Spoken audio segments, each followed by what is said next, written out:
আসসালামু আলাইকুম ওয়া রাহমাতুল্লাহি ওয়া বারাকাতুহু নাহমাদুহু ওয়া নুসাল্লি আলা রাসূলিহিল কারীম আম্মা বা'দ। মুহতারাম দর্শকবৃন্দ, যে যেখান থেকে আমার সঙ্গে আজকের এই লাইভে যুক্ত হয়েছেন সকলকে জানাই বরকতময় মাহে রমাদানের শুভেচ্ছা ও মোবারকবাদ। মোহতারাম দর্শক শ্রোতা, আমরা সকলেই জানি আজ ঐতিহাসিক 5 মে 2020। 5 মে বাহ্যিকভাবে অন্য দিনের মতোই একটি দিন, তবে কিছু দিন এমন হয়ে থাকে, কিছু দিনে এতটাই নিষ্ঠুরতা, পাশবিকতা, অমানবিক কার্যক্রম সংগঠিত হয়ে থাকে যে দিনকে কোনোদিন স্মৃতি থেকে মুছে ফেলা যায় না। আবার কিছু রাতও এমন হয়ে থাকে এতটাই ভয়াল, এতটাই অন্ধকারময়, এতটাই কালো হয়ে থাকে, ইতিহাস থেকে সে রাত কখনোই মুছে ফেলা যায় না। 5 মে বাহ্যিকভাবে অন্যান্য দিনের মতো একটি দিন হলেও বাংলাদেশের ইতিহাস, বাংলাদেশের আন্দোলন সংগ্রামের ইতিহাস থেকে এই 5 মে এবং 5 মের কালো রাত্রি, পরবর্তী দিন 6 মের নিষ্ঠুরতা কোনোদিন দেশের মানুষ ভুলতে পারবে না। আমরা যখন 5 মে 6 মে নিয়ে কথা বলি, কাকতালীয়ভাবে আরেকটি ইতিহাস, আরেকটি রক্তাক্ত ইতিহাসের দিকে আমাদের চিন্তা চেতনা, আমাদের মানসপটে ভেসে ওঠে আরেকটি রক্তাক্ত ইতিহাস, সেটি হচ্ছে বালাকোটের ইতিহাস। মোহতারাম দর্শক শ্রোতা, 5 মে এবং 6 মে বাংলাদেশে যে বর্বর হত্যাযজ্ঞ হয়েছে,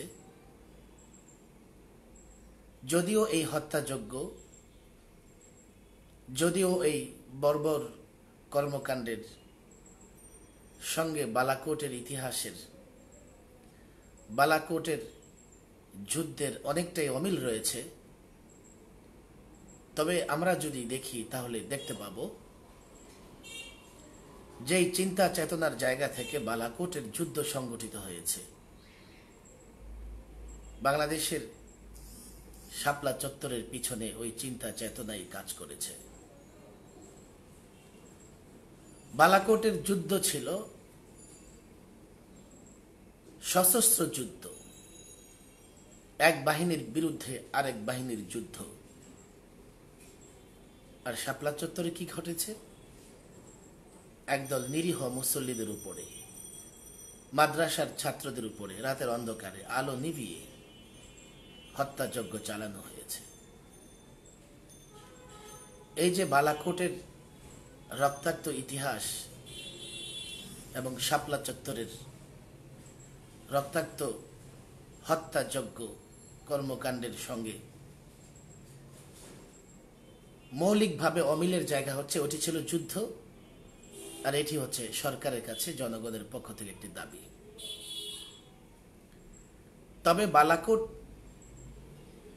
শাহ ইসমাইল শহীদ রহিমাহুল্লাহ এবং সৈয়দ আহমদ বেরলভি রহিমাহুল্লাহ যে কারণে বালাকোটে গিয়েছিলেন, বালাকোটের যুদ্ধ সংগঠিত হয়েছিল এবং যেভাবে তাদের উপরে নির্বিচারে হত্যাযজ্ঞ চালানো হয়েছিল, সে উদ্দেশ্য, লক্ষ্য এবং হত্যাযজ্ঞের সঙ্গে বাংলাদেশের শাপলা চত্বরের অনেকটাই মিল দেখা যায়। মূলত বালাকোট এবং শাপলা চত্বর বুঝবার আগে আমাদেরকে বুঝতে হবে যে 1757-তে পলাশির প্রান্তরে বাংলার শেষ স্বাধীন নবাব সিরাজউদ্দৌলার পরাজয়ের পর মূলত ভারতবর্ষ ইংরেজদের হাতে পুরোপুরি চলে যায়। আলেম সমাজ, সচেতন দিনদার শ্রেণী, আমার আকুল আবেদন থাকবে বিষয়টি আপনারা বুঝবার চেষ্টা করবেন। আর ইংরেজরা শুধুমাত্র একটি ভূখণ্ড দখল করে, ভারত দখল করে ক্ষান্ত হয়নি। তারা তাদের জুলুমের রাজত্ব, তারা তাদের নির্যাতনের স্ট্রিম রোলার চালাবার জন্যে, তারা তাদের এই দখলদারিত্বকে চিরস্থায়ী করবার জন্য প্রতিপক্ষ বানিয়ে নিয়েছে ইসলাম এবং মুসলমানকে।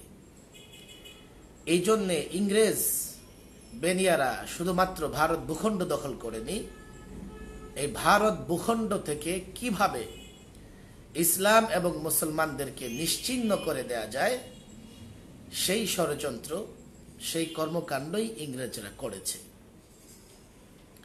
সম্মানিত দর্শকবৃন্দ, ইংরেজ আসার আগে দিল্লিতে 1000 মাদ্রাসা ছিল। এক রাতেই ইংরেজরা সকল মাদ্রাসাগুলো ভেঙে চুরে ঘুরিয়ে দেয়, হত্যাযজ্ঞ চালায় মুসলমান এবং আলেমদের উপরে।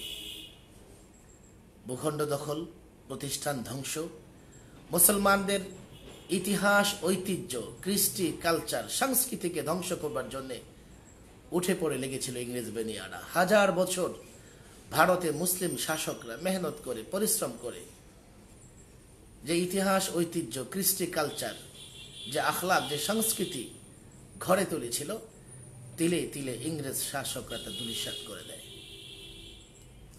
সৈয়দ আহমদ শহীদ বেরলভী রহিমাহুল্লাহ এবং তার শাগরেদ শাহ ইসমাইল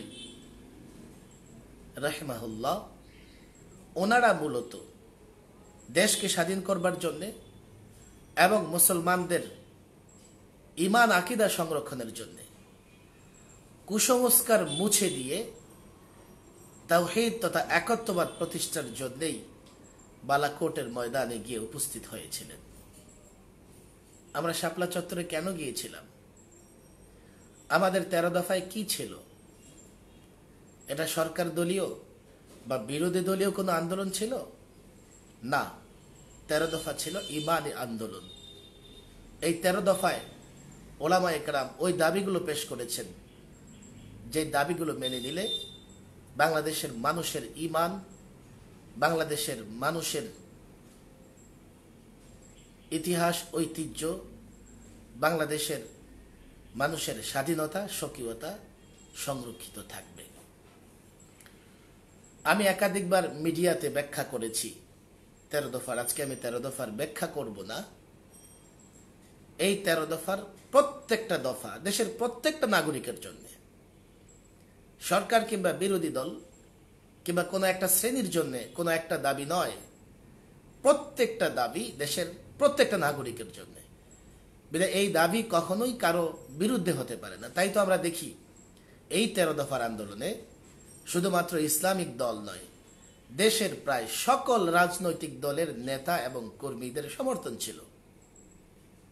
এমনকি ক্ষমতাসীন দলের নেতা কর্মীরাও অনেক দূর পর্যন্ত এই আন্দোলন এবং এই সংগ্রামে সহযোগিতা করেছে।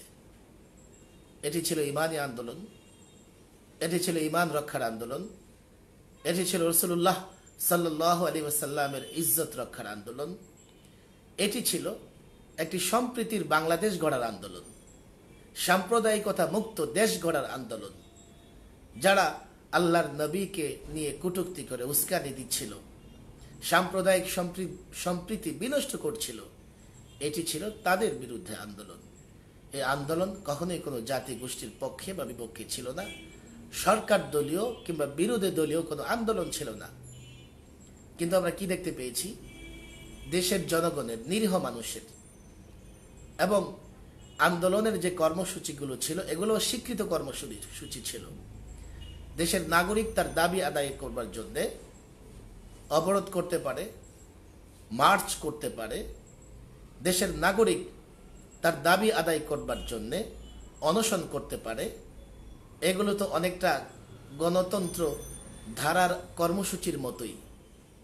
সেই কর্মসূচি নিয়ে গিয়ে যখন দেশের নিরীহ মানুষ, আলেম ওলামা, তাওহীদি জনতা শাপলা চত্বরে একত্রিত হয়েছে অবরোধ শেষে, তাদের উপরে 1.5 লক্ষ বুলেট ছোড়া, রাতের অন্ধকারে তাদেরকে শাপলা চত্বর থেকে বাধ্য করা, এটা কখনোই কোনো গণতান্ত্রিক কিংবা এটা কখনোই কোনো মানবিক কিংবা এটা কখনোই কোনো যৌক্তিক কাজ ছিল না। এটি ছিল ইতিহাসের নির্মম একটি হত্যাযজ্ঞ, এটি ছিল ইতিহাসের বর্বরতম একটি কর্মকাণ্ড। এই কাজ এবং এই কর্মকাণ্ড হত্যাযজ্ঞের ঘৃণা হয়েছে যুগ যুগ ধরে, এর ঘৃণা হবে, এর ঘৃণা চলতেই থাকবে। আমি শুধুমাত্র আজকের লাইভে দেশের সকল মানুষকে একথাই বলতে চাই যে ইতিহাস আমাদের ভুলে গেলে চলবে না। কোন জাতি যদি তার ইতিহাস ভুলে যায় তাহলে সেই জাতি কখনোই আর মাথা তুলে দাঁড়াতে পারে না। কোন জাতি যদি তার বীরত্ব, কোন জাতি যদি তার ত্যাগ, তার কুরবানির ইতিহাস ভুলে যায়, সেই জাতি গোলামী শৃঙ্খলে আবদ্ধ হতে বাধ্য। আমরা ত্যাগ দিয়েছি, কুরবানি দিয়েছি, আমরা রক্ত দিয়েছি। শাপলা চত্বরের অবরোধ, এর আগের লং মার্চ, দুটো কর্মসূচিতেই দেশের মানুষ 100 কিলোমিটার পর্যন্ত হেঁটে এসে কর্মসূচিগুলোতে অংশগ্রহণ করেছে ইমানের দাবিতে, দেশ রক্ষার দাবিতে, দেশের স্বাধীনতা, সাম্প্রদায়িকতা মুক্ত একটি দেশ গড়ার দাবিতে এবং একটি সম্প্রীতির দেশ গড়ার দাবিতে। এই আন্দোলন কখনোই কোনো দল বা গোষ্ঠীর বিরুদ্ধে ছিল না। তারপরেও আমরা যে নির্যাতন এবং হত্যাযজ্ঞের শিকার হয়েছি, এটা আমাদের মনে রাখতে হবে এবং আমাদের দাবিগুলো, এগুলো পর্যায়ক্রমে এই দাবিগুলো নিয়ে সামনে এগোতে হবে। যতদিন আমাদের দাবিগুলো আদায় না হবে ততদিন আমাদের কর্মসূচি চলবে, ততদিন ইনশাআল্লাহ আমরা মাঠে সক্রিয় থাকব। মনে রাখতে হবে এই দাবিগুলো নিয়ে হেফাজতে ইসলামের ব্যানারে আমরা কাজ করেছি। সামনে হতে পারে নতুন কোনো ব্যানার তৈরি হবে, নতুন কোনো নামে ওলামা একরাম ঐক্যবদ্ধ হবে, এই জাতি নতুন কোনো নামে আবার এগিয়ে আসবে। যখন থেকে এই দাবিগুলো নিয়ে আন্দোলন হয় দেখা যাবে তখন হেফাজতে ইসলামের সংগঠনই তৈরি হয়নি। আল্লামা আহমদ শফীর নেতৃত্বে এই জাতি ঐক্যবদ্ধ হয়ে এই দাবিগুলো নিয়ে মাঠে এবং ময়দানে নেমেছে, এখনো ঐক্যবদ্ধ আছে। এই দাবিগুলো নিয়ে আমরা এখনো জোরদারভাবে কাজ করে যাচ্ছি। ইনশাআল্লাহ এই কাজ অব্যাহত থাকবে যতদিন সাম্প্রদায়িক সম্প্রীতির বাংলাদেশ সৃষ্টি না হবে, তৈরি না হবে, এদেশ থেকে নাস্তিক মোরতাদদের উস্কানি, উগ্রতা বন্ধ না হবে, হেফাজতে ইসলাম সহ ওলামায়ে কেরামের আন্দোলন অব্যাহত থাকবে এবং চলবে। আমাদের মনক্ষুণ্ণ হলে চলবে না, আমাদের হতাশ হলে চলবে না। মানুষের সময় অসময়ে নানা রকমের অবস্থা, হালাত তৈরি হয়। ইনশাআল্লাহ ওলামায়ে কেরামের সঙ্গে সম্পর্ক রাখতে হবে। তবে কিছু প্রশ্ন, আমি মৌলিকভাবে যে কটি প্রশ্ন এখানে বারবারই ঘুরে ফিরে আসছে, কিছু প্রশ্নের উত্তর আমি দিয়ে দিই। যেমন একটি প্রশ্ন আসছে, আপনারা সনদের বিনিময়ে শাপলা চত্বর বিক্রি করেছেন। বারবার এই প্রশ্নগুলো আমাদের করা হয় যে আপনারা সনদের বিনিময়ে শাপলা চত্বর বিক্রি করেছেন, রক্ত বিক্রি করে সনদ নিয়েছেন।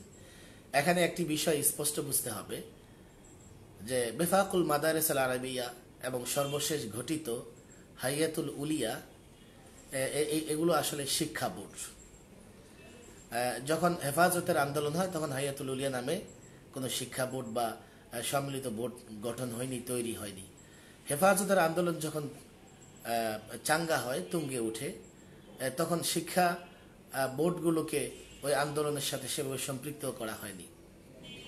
সেজন্য আমি বলবো শিক্ষা বোর্ড যা করেছে সেটা শিক্ষা বোর্ডের দায়িত্ব।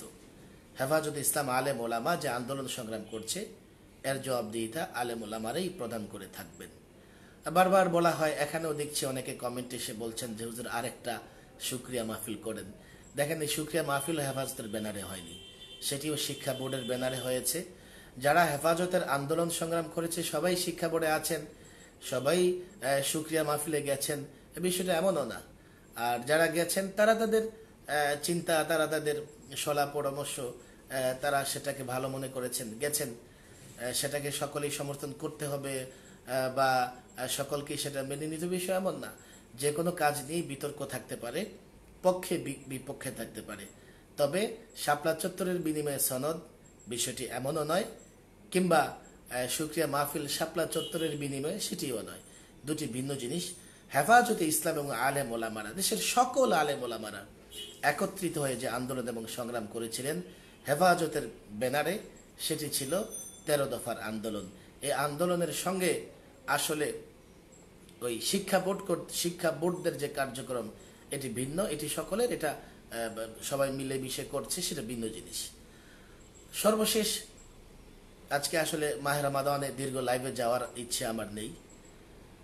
বর্তমানে আন্দোলন এবং সংগ্রামের এই দুর্দিনে আমি সকল আন্দোলন এবং সংগ্রামের কর্মীদেরকে, ভাইদেরকে বলবো, বর্তমান সময়ে আমরা যে 3টি সংকটে আছি, এর 1 নম্বর সংকট হচ্ছে নেতৃত্ব, দ্বিতীয় হচ্ছে নেতৃত্বের আনুগত্য, তৃতীয় হচ্ছে অনৈক্য। আমরা আমাদের ভেতর থেকে নেতৃত্ব তৈরি করি, নেতৃত্বকে মেনে নেওয়ার যোগ্যতা তৈরি করি এবং ঐক্য তৈরি করি। আজকে অত্যন্ত দুঃখজনক হলেও বাস্তব সত্য হচ্ছে আমরা দিন দিন ছিন্ন বিচ্ছিন্ন হয়ে যাচ্ছি। আমরা একটা সময় দলীয় ব্যানারে কাজ করতে গিয়ে বিচ্ছিন্ন হয়ে গেছি, এরপরে নানা বোর্ডের নামে বিচ্ছিন্ন হয়ে যাচ্ছি, এখন প্রতিষ্ঠান আমরা বিচ্ছিন্ন হয়ে পড়ছি, এমনকি এক প্রতিষ্ঠান আরেক প্রতিষ্ঠান থেকে বিচ্ছিন্ন হয়ে যাচ্ছি। এটা আমাদের জন্য অত্যন্ত দুর্ভাগ্যজনক। যারাই সাহসিকতার সঙ্গে, যারাই হক এবং হকানিয়তের জান্ডা নিয়ে এগিয়ে যাবে, আমরা তাদের সহযোগিতা করব। আমরা তাদেরকে যত ধরনের সাহায্য সহযোগিতার দরকার নিজ থেকে করব। আমি মনে করি যে কেন নেতৃত্ব তৈরি হয় না, আমি মনে করি যে কেন আমাদের সংগঠনগুলো মজবুত হয় না, আমি কি কখনো নিজেকে প্রশ্ন করেছি যে আমি ওই সংগঠন কিংবা ওই নেতা কিংবা ওই দলের জন্য কতটা ত্যাগ এবং কতটা কুরবানি দিয়েছি, কতটা সহযোগিতা করেছি?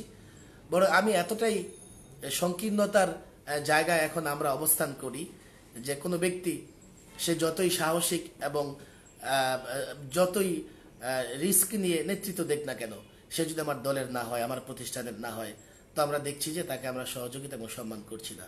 আজকে অত্যন্ত দুর্ভাগ্যজনক বিষয় হচ্ছে আমরা পরস্পরের সহযোগিতা, আমরা যারা সঠিক নেতৃত্ব দিয়ে, সাহসিক নেতৃত্ব দিয়ে এগিয়ে যেতে চায়, আমরা তাদের সহযোগিতা করছি না। তখন আমরা অনাস্থার জায়গা তৈরি করছি, আপত্তির জায়গা তৈরি করছি, তখন আমরা নানাভাবে পরস্পর কাদা ছোড়াছুড়ি করছি, তখন আমরা নানাভাবে একে অন্যের প্রতি বিষোদ্গার করছি। হ্যাঁ, আমরা অবশ্যই বলিষ্ঠ নেতৃত্ব, সঠিক নেতৃত্বের পিছনে আমরা থাকবো, আমরা এগিয়ে যাব। সেক্ষেত্রে শুধুমাত্র মৌখিক সমর্থন নয়, যারা সঠিক নেতৃত্ব দেবে, মাঠে ময়দানে কাজ করবে, তাদের সহযোগিতায় আমাদের এগিয়ে যেতে হবে। আপনারা তো সরকারের কাছ থেকে টাকা খেয়েছেন, আপনাদের দ্বারা আর কিছুই হবে না, এমন একটি প্রশ্ন করা হয়, এখনো অনেকে করছেন। দেখুন, আমি এক্ষেত্রে যখন আমরা সরকারের বিরুদ্ধে আন্দোলন করি, সরকারের বিরুদ্ধে মানে যখন আমাদের আন্দোলন এবং কর্মসূচিগুলো এমন ছিল যে সরকারকে কোনোভাবেই সেগুলো আমরা বানাতে পারছিলাম না, তখন একটা অভিযোগ আমাদের দিকে করা হতো যে ওরা জামাতের টাকা খেয়ে মাঠে নেমেছে। আবার যখন ওলামায়ে কেরামের একটা অংশের গভর্নমেন্টের সঙ্গে সম্পর্ক হয়েছে বা সরকারের কাছাকাছি গেছে, তখন আবার একটা অভিযোগ উঠছে যে ওরা সরকার থেকে টাকা পয়সা খেয়েছে। আমি তো একথা বলি, আমি জানি না, আমার কাছে কোনো প্রমাণ নেই, কারো কাছে কোনো প্রমাণ আছে কিনা, কেউ কোনো প্রমাণ দিতে পারবে কিনা, সেটা ভিন্ন বিষয়। কোনো আলেম, কোনো ইসলামী দলের কর্মী নিজের স্বার্থের জন্যে সরকার কিংবা বিরোধী দল কারো সঙ্গে সম্পর্ক রাখতে পারে না। কোনো আলেম কিংবা কোনো ইসলামের কর্মী স্বার্থ সিদ্ধির জন্যে, ব্যক্তিগত স্বার্থ আদায় করবার জন্যে, সরকার হোক কিংবা বিরোধী দল হোক, কারো সঙ্গেই অন্তত ইমানি আন্দোলনের বেলায় কোনো ধরনের সম্পর্ক করতে পারে না। আমরা আল্লামা মুফতি আমিন রহমাহুল্লাহকে একেবারে কাছে থেকে দেখেছি। আল্লামা মুফতি আমিন রহমাতুল্লাহ আলী রাজনীতি করতেন, কিন্তু ইমানি আন্দোলন যখন তিনি করতেন, সেটিকে রাজনীতিকরণ করতেন না, সকলকে নিয়ে ইমানের জায়গা থেকে, বিশ্বাসের জায়গা থেকে ইমান হেফাজতের কাজ করতে হবে সকলের জন্য, সরকারি দলের জন্য, বিরোধী দলের জন্য। আল্লামা মুফতি আমিন রহমাতুল্লাহ আলী ইমানি আন্দোলনগুলোকে সব সময় রাজনৈতিক চিন্তা চেতনা থেকে মুক্ত রাখতেন। আমি মনে করি কোনো আলেম, কোনো ইসলামী দলের কর্মী, সরকার হোক বিরোধী দল হোক, কারো কাছ থেকে ব্যক্তি ফায়দা, ব্যক্তি স্বার্থ উদ্ধার করতে পারে না। যদি কারো বিরুদ্ধে অভিযোগ থাকে আপনারা সেটা ব্যক্তিগতভাবে খতিয়ে দেখবেন, খুঁজে দেখবেন। আমি তো বলি যে আসলে কারো নেতৃত্ব গ্রহণ করবার আগে, কাউকে এগিয়ে দেবার আগে আমার চিন্তা করতে হবে সে নেতৃত্বের যোগ্যতা রাখে কিনা, তার অতীত, তার ভবিষ্যৎ, সে সব জায়গায় আমানত রক্ষা করে চলে কিনা, না হর হামেশাই আমানতের খেয়ানত করে। আসলে এগুলো চিন্তা করে, বিশেষ করে যারা দায়িত্বশীল আছেন নানা সেক্টরের, আমরা মনে করি আমরা সংকীর্ণতা থেকে বের হয়ে আসি। সংকীর্ণতা থেকে বের হয়ে আসে শরিয়াত নেতৃত্বের যে মাপকাঠি দিয়েছে, শরিয়াত নেতৃত্বের জন্য যে ধরনের শর্ত সারাই দিয়েছে, আমরা সেগুলো খেয়াল করে মেনে নিয়ে তাদের নেতৃত্বে কাজ করি। এই পরস্পর কাদা ছোড়াছুরি করে অনাস্থার জায়গা তৈরি করে আমি মনে করি না বড় কোনো ফায়দা হবে। আর আমরা পরস্পরে আনুগত্য এবং বিশ্বাসের জায়গা তৈরি করি যত পারি। আমরা যেইভাবে শতদা বিভক্ত বিচ্ছিন্ন হয়, কি অবাক করার বিষয় হচ্ছে আমরা আলেম ওলামা বা কবি মাদ্রাসার এই ক্ষুদ্র একটি অংশ, যারা আমরা দেশের আসলে দেশের মানুষের গোটা জনশক্তির তুলনায় আমরা অনেকটাই ক্ষুদ্র। এই জায়গা থেকে যদি আমরা বিচ্ছিন্ন থাকি, আমরা ব্যক্তি কেন্দ্রিক, দল কেন্দ্রিক, প্রতিষ্ঠান কেন্দ্রিক যদি বিচ্ছিন্ন হয়ে থাকি, তাহলে কিন্তু ওদের ভবিষ্যতে আমাদের ময়দানে নামা, ওদের ভবিষ্যতে ময়দানে নেমে সংগ্রাম আন্দোলন করা আমাদের জন্য কঠিন হয়ে যাবে। সর্বশেষ আমি আমার আলোচনা শেষ করে দিচ্ছি। আজ থেকে 7 বছর আগে 5 মে সকাল থেকে নিয়ে সন্ধ্যা, রাত 6 মে সকাল থেকে সন্ধ্যা, যারাই জালেম শাসকের গুলির আঘাতে যাদের বুক বিদীর্ণ হয়েছে, যারা শহীদ হয়ে চলে গেছেন, সকলের আত্মার মাগফিরাত কামনা করি। এখনো অনেকে আহত আছেন, আমরা তাদের জন্য দোয়া করি আল্লাহ যেন সুস্থ করে দেন। এবং এই ইতিহাস থেকে আমাদের যে শিক্ষা নিতে হবে, আমরা যোগে যোগে রক্ত দিয়েছি, আমাদের আকাবেররা রক্ত দিয়েছেন, দিন প্রতিষ্ঠার জন্য আমরা ত্যাগ এবং কুরবানি দিয়েছি।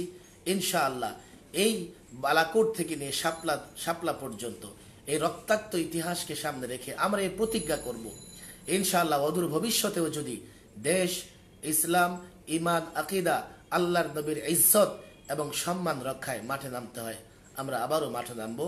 আমরা রক্ত দিয়ে ক্লান্ত হয়ে যাব না, ক্ষান্ত হয়ে যাব না। ইনশাআল্লাহ ইতিহাসের প্রত্যেকটা আন্দোলন এবং সংগ্রামের পিছনে 2 ধরনের চরিত্র থাকে। আমরা 1757 থেকে তা দেখেছি, আর আগেও দেখেছি।